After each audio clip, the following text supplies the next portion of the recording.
So I was asked to teach mindfulness for veterans by Veterans Affairs, and that's a bunch of miracles. And I thought that the class would probably last about 6 months, and that we would spend most of it just doing basic mindfulness, focusing on the breath and like that. And that didn't happen. What happened was a conversation developed. And people who were coming to the class and still coming to class demanded more reality, more depth. And so at one point, I put the classic symptoms of trauma on the whiteboard. And a lot happened. We all learned a lot from that. So the classic symptoms of trauma are hyperarousal, which would be insomnia, irritability, and hypervigilance. And so we put those on the board. And then the next level is avoidance. And avoidance is basically avoiding anything that triggers a reaction. Like, you don't want to talk about it, you don't want to look at it, you definitely don't want to go there because it might trigger that reaction. And in extreme cases, you end up feeling like you're living in a fog or living in a dream, and that's called derealization or depersonalization, where you actually feel like maybe the world isn't real or you're not real. And so that's avoidance. And the next level is re-experiencing. And re-experiencing is actually a tendency of traumatized people to relive the experience, the traumatizing experience. And that might be memories and nightmares and flashbacks. Those are basically the classic symptoms of trauma: hyperarousal, avoidance, and re-experiencing. And I put those up on the board, like, hyperarousal, avoidance, and re-experiencing, and we're looking at them, and I suddenly had this realization that the hyperarousal symptoms are mostly physical, and the avoidance symptoms are mostly emotional, and the re-experiencing symptoms are mostly mental.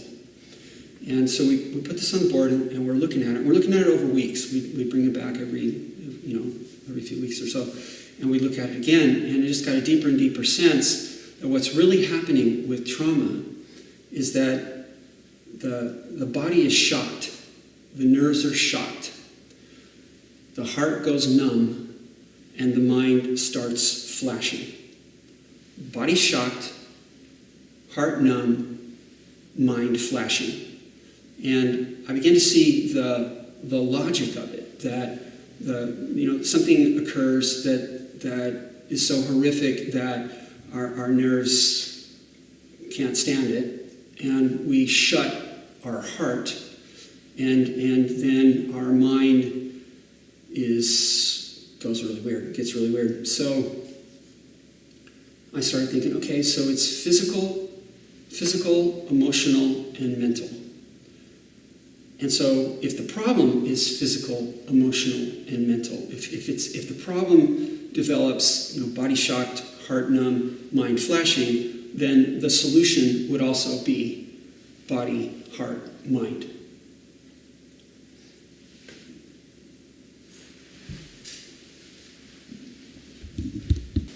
I was a grunt in Vietnam, and I was out in the field every night. I was on ambushes every night.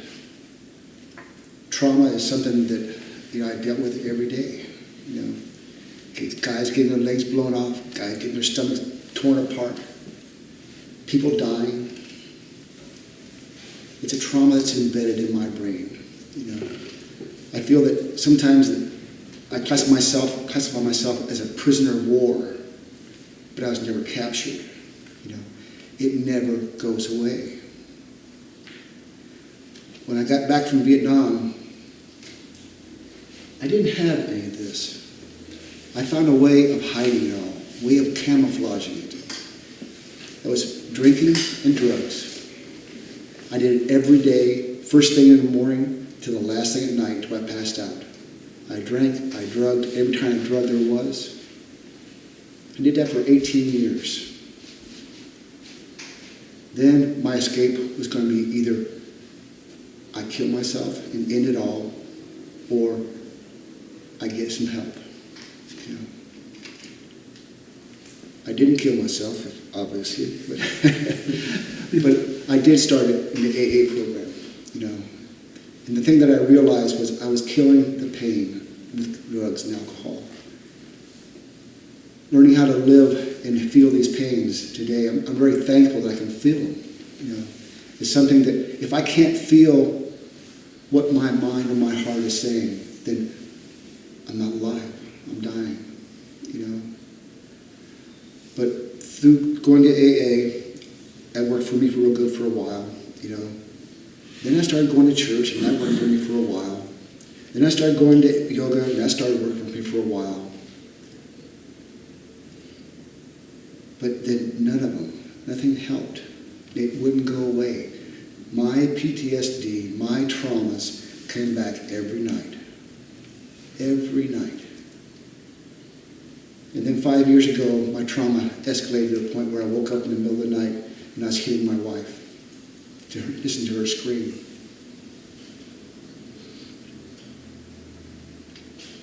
At that point, I said, I've had enough. And I started searching for real solutions. The first thing the VA wanted to do was put me on, you know, antidepressants. I said, no, I don't want any kind of drugs. I want to be able to feel what I'm feeling, what I'm thinking. And they started getting help from me. I started going through different programs and stuff. And then finally I came here and I found this location here, you know, with Brock. And I started feeling those feelings, and I started welcoming those feelings. And just, come on, I want all the feelings I can have. I want to bring them on. I want to remember everything now instead of forget them.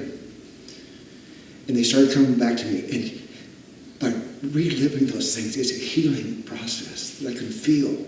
And I'm so thankful that I have those. I can hold my grandchildren today and love them and feel and experience